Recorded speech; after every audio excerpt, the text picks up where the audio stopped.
The story opens with a thunderous crash as a huge rock is shattered apart, while several prisoners work under the burning sun. One of these prisoners is John Rambo. Suddenly, the guards order him to stop, informing him that someone has come to see him. Years earlier, Rambo had served in the Special Forces. Now, he sets down his axe and walks toward the gate alongside a guard. There, he sees a familiar face. The man is Colonel Troutman. Rambo had fought under Colonel Troutman during the Vietnam War, but later surrendered to the police to escape execution. Since then, Troutman had been trying to secure Rambo's release from prison. He asks the guard to leave them alone so they can talk privately. Troutman then tells Rambo that the government needs his help once again. Many American soldiers are still being held captive in Vietnam. They are imprisoned in the same camp from which Rambo once escaped. No one understands the surrounding jungle better than Rambo. Troutman believes that only he can complete this mission. The colonel wants Rambo to enter enemy territory and determine how many soldiers are still alive. Rambo remains silent because he no longer trusts the US government. He also refuses to return to the place where he was brutally tortured. However, even if he stays in prison, he must serve another 5 years. Troutman understands what Rambo truly wants. He promises that if Rambo returns alive, he will be reinstated into the army on the president's orders. Hearing this, Rambo takes time to think. He has no real purpose left in life. He has no friends and no family. Even if he is freed, he wonders what kind of life awaits him. But saving innocent soldiers trapped by ruthless enemies deep in the jungle could give his life meaning again. In the end, Rambo accepts the mission. Soon, Rambo is flown by helicopter to a US base in Thailand. At the helipad, he meets a man named Erickson, who expresses his excitement about working with him. Rambo then goes inside and meets Colonel Troutman and Marshal Murdoch. Murdoch is impressed by Rambo's service record and medals. However, he questions whether Rambo can follow orders after his previous clash with the police. Murdoch then reveals that he also served in the Vietnam War. He shares his battalion number and says many of his brave soldiers were martyred. Reports suggest that 2,500 soldiers are still missing, leaving their families uncertain about their fate. Murdoch explains that Rambo's task is to infiltrate the enemy camp and photograph any American prisoners as proof. He strictly orders Rambo not to engage in any combat. If they planned to enter Vietnam, they first needed proof that American soldiers had been captured illegally. If Rambo could provide this evidence, Colonel Troutman's team would be sent in to rescue the prisoners. However, Rambo was unwilling to simply complete the task and leave the captives behind. Although he appeared calm, the fire of war was already burning inside him. Troutman then explained the mission plan. First, Rambo would parachute deep into enemy territory. This time, he would be supplied with more weapons and equipment than before. The colonel advised him to use everything available, as this was a solo operation. Rambo was shown the operations command center, filled with advanced machines designed to track his movements. He was also informed that a young woman named Koba would assist him during the mission in Vietnam. Murdoch assured Rambo that everything was under control. Rambo remained doubtful. He stated that there was no such thing as security in Vietnam. Hearing this, Murdoch grew uneasy and called Troutman over. Troutman reassured him, saying that Rambo was the bravest soldier of the Vietnam War. He believed that only Rambo could complete this mission. Rambo alone had the strength to take on an entire platoon and would never hesitate to risk his life. Before leaving, Rambo prepared his special knife, loaded his rifle, and equipped himself with other weapons. Troutman wished him luck. Rambo was given 36 hours to finish the mission and return to the extraction point. Before departing, Rambo told Troutman that Murdoch had lied. Murdoch's unit had actually served in a different region, not Vietnam. Still, Rambo said that he trusted Troutman and would follow no one else's orders. Moments later, Erickson escorted Rambo onto the aircraft, while Murdoch and Troutman watched him leave. Murdoch commented that Rambo might not even find a single American soldier. Their real objective was to ease public pressure, not to rescue prisoners. Rambo, however, was determined to save his fellow soldiers at any cost. When the moment came, he jumped from the plane into the darkness. Suddenly, his parachute became tangled, leaving him hanging from the aircraft. Murdoch panicked and ordered the mission to be aborted. Rambo quickly cut the rope with his knife, sending his heavy backpack crashing into the jungle below. He then released his parachute and disappeared into the night. Murdoch demanded that Rambo be located and brought back immediately. Troutman insisted that they wait at the extraction point instead. Rambo managed to land safely and continued his journey. Though outgunned, his determination never faded. Armed with only a few knives and a bow and arrow, he slowly moved deeper into enemy territory. Facing poisonous snakes and countless dangers in the dense jungle, Rambo reached an ancient temple. There he noticed a Vietnamese hat. He moved silently forward and grabbed the man from behind, but the man he confronted was actually Koba,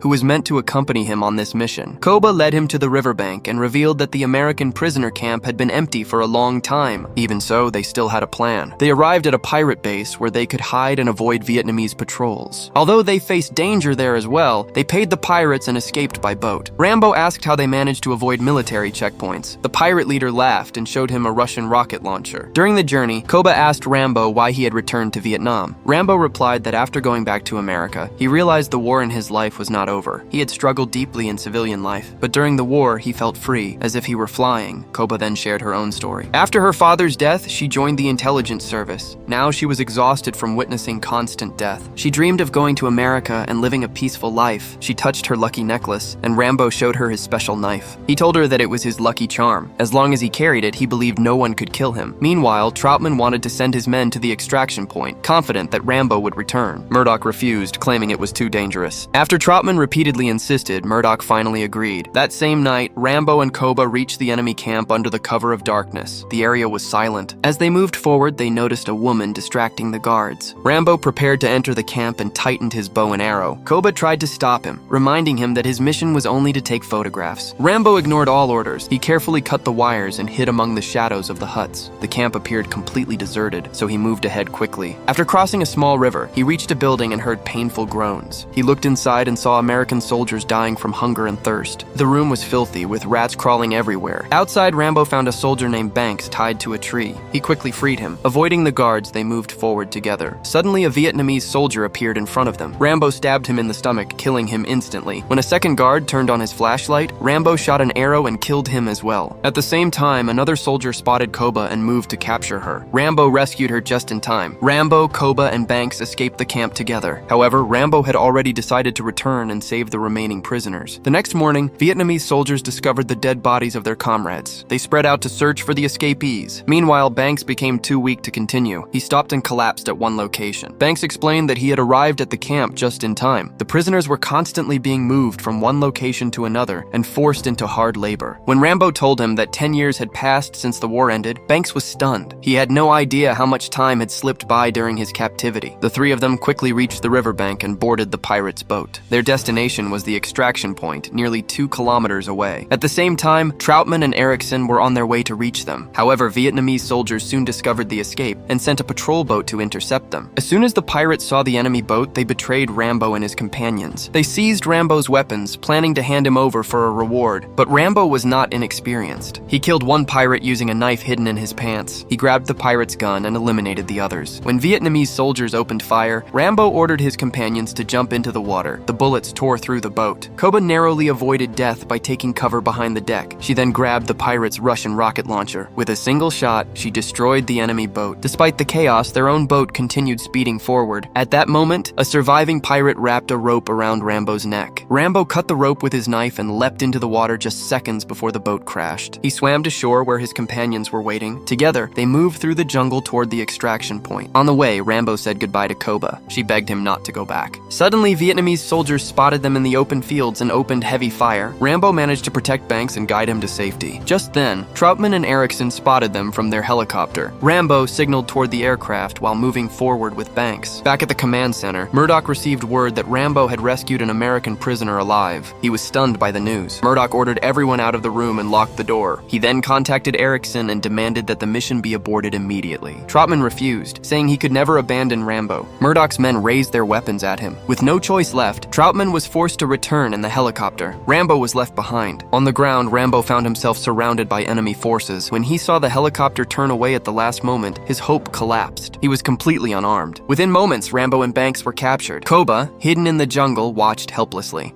When Troutman returned to base, he angrily confronted Murdoch and called him a traitor. Murdoch showed no remorse. He admitted that the mission had been a lie from the beginning. The government never intended to rescue the prisoners. They only wanted to quiet public pressure and hide the truth. They wanted Rambo to return with nothing. He disobeyed orders, and now he was paying the price for it. Troutman understood the real reason behind everything. It was all about money. The United States had refused to compensate for war losses. Because of this, the Vietnamese forces were holding American soldiers captive. Murdoch urged Troutman to abandon his principles. He argued that if Vietnam received the money, it could be used against America's enemies. He also warned that if footage of American prisoners being kept in such horrific conditions reached television, it could reignite the war. Troutman ignored him, cursed him, and stormed away. Murdoch stopped him and told him to forget about the mission. He warned that any interference would be a serious mistake. Troutman replied that the biggest mistake had already been made. Confused, Murdoch asked what mistake he was talking about. Troutman answered that abandoning Rambo was that mistake. Meanwhile, Rambo was being brutally tortured. He was repeatedly drowned in a filthy filthy sewer. Insects crawled across his body, and his arms were chained with iron restraints. At the same time, Banks was locked inside a cage with the other prisoners. Soon, a Soviet helicopter arrived at the camp. Lieutenant Colonel Podolsky stepped out and ordered Rambo to be pulled from the sewer. Rambo was dragged in for interrogation. Despite the unbearable pain, he remained silent. Podolsky summoned Sergeant Yus, who threw Rambo's special knife into burning coals. Pretending to be sympathetic, Podolsky told Rambo to send a message to his superiors. He demanded that Rambo warn the Americans not to spy again. Rambo refused without hesitation. Yus then stepped forward and shocked Rambo with powerful electric currents. Even then, Rambo refused to speak. Podolsky read intercepted intelligence messages that stated, "Dragonfly Wolf dead." Rambo realized that Murdoch had canceled the mission and left him to die. Another round of electric shocks followed. Rambo endured it without breaking. Meanwhile, Koba infiltrated the camp disguised as a girl entertaining the guards. She was taken into a hut where she killed a soldier and stole his weapons. Back in the interrogation room, Yus brought in Banks to pressure Rambo. He began cutting Rambo's face with a heated knife. Then he held the blade close to Banks's eye, threatening to blind him. Banks shouted that Rambo should not give in to their cruelty. Unable to watch Banks suffer, Rambo finally agreed to Podolsky's demands. Podolsky placed Rambo in front of a radio microphone. Rambo began speaking in English. Hearing his voice, Koba rushed toward the hut. At the U.S. base, both Murdoch and Trotman heard Rambo's voice over the speakers. When asked about the situation, Rambo said he only wanted to speak to Murdoch. Suddenly, Rambo grabbed the microphone stand and attacked the enemy. At that same moment, Koba also made her move. Gunfire suddenly erupted. Inside the compound, Rambo used the torture machine to severely injure Yus. He grabbed his knife, smashed through a window, and escaped with Koba. Koba shot down every enemy who stood in their way. When they reached the barbed wire fence, Rambo let Koba go first. Together, they fled into the jungle and hid among the trees. Soon, trucks and helicopters were deployed to hunt them down. But Rambo was no amateur. He pushed forward through the dense jungle with Koba at his side. The next morning, Koba treated Rambo's wounds. Rambo thanked her and said he would never forget how she stood by him in his darkest moments. By then, he had decided to cross the border and reach America through Thailand. Koba said she wanted to go with him. They shared a kiss. Suddenly, enemy gunfire rang out. Koba was struck and fatally wounded. Enraged, Rambo fought back, but one enemy managed to escape. He desperately tried to save Koba, but she died in his arms. Back at the American base, Troutman again demanded a rescue operation. When Murdoch refused, Troutman threatened to expose the truth. Murdoch responded by having Troutman arrested. In the jungle, Rambo placed Koba's pendant around his neck. He buried her beneath a tree. From that moment on, the mission was no longer just about rescuing prisoners. It became Rambo's personal war. Vietnamese and Soviet forces continued searching for him, but Rambo vanished into the jungle like a ghost. He covered his body in mud and began hunting his enemies one by one. Armed only with his knife and bow, he silently eliminated them. He lured soldiers into traps and burned entire units alive. Eventually, Rambo found the man responsible for Koba's death. He killed him with a single explosive arrow. At that moment, a helicopter carrying Yus appeared overhead. It dropped a bomb toward Rambo, but he escaped by diving into a river. The helicopter descended as soldiers tried to shoot him in the water. Suddenly, Rambo surfaced and climbed into the aircraft. A brutal fight broke out between Rambo and Yus inside the cockpit. The helicopter spun out of control as Yus began choking Rambo. With one final move, Rambo threw Yus out of the helicopter. Rambo seized control of the aircraft and flew straight toward the prisoner camp. He bombed the huts and weapons of the Vietnamese forces, reducing the camp to ruins. After landing, he killed the remaining soldiers and freed his fellow prisoners. He gathered them all and escaped, but the battle was not over. Colonel Podolsky pursued him in a heavily armed helicopter. Podolsky launched a powerful attack. Rambo struggled to keep his helicopter from crashing into a nearby village. The damage forced the aircraft to land in a pond. Podolsky slowly approached the wreckage. Inside the helicopter, Rambo lay unconscious. Podolsky was finally ready to finish him off. At the last moment, Rambo rose to his feet and attacked with Podolsky's own rocket launcher. The helicopter exploded in a massive fireball. Rambo then turned his helicopter back toward the base and radioed the U.S. military for help. The moment Murdoch heard Rambo's voice in the command center, he panicked and fled. Trotman immediately ordered his men to prepare medical aid for the wounded. Rambo landed the helicopter. Without hesitation, he picked up an M60 machine gun and charged forward. He crossed paths with Erickson and Troutman, but no one tried to stop him. Rambo stormed into the operations rooms and opened fire. Computers and control panels were destroyed in seconds. He then marched straight to Murdoch's office. Seeing Rambo, Murdoch froze and claimed he was only following government orders. Rambo slammed him onto the table and pulled out his knife. Just before striking, his hands began to shake. It was not fear. He realized that killing Murdoch would change nothing. Rambo looked him in the eyes and said that American soldiers were still suffering in foreign prisons. He declared that it was their responsibility to bring them all back home. He did not want forgiveness. He wanted action. Doctors began treating the soldiers who had been rescued from Vietnam. Trotman asked Rambo what he would do next. He suggested that the government might reward him with a medal. Rambo replied that the real heroes were not him. They were the soldiers who had survived years of torture and cruelty. Rambo then stated that he would not return to America. He chose to remain in Asia. Trotman urged him to come back. Rambo continued walking. There was nothing waiting for him in America. He said that when his comrades died in Vietnam, a part of him died as well. Trotman asked if he hated his country. Rambo replied that he still loved his country and would gladly give his life for it. But he also said that this path led only to pain and loss. With those words, Rambo walked away. If you like this video, please like it and subscribe to the channel. Share this video with your friends and support the channel for more movie explanations like this.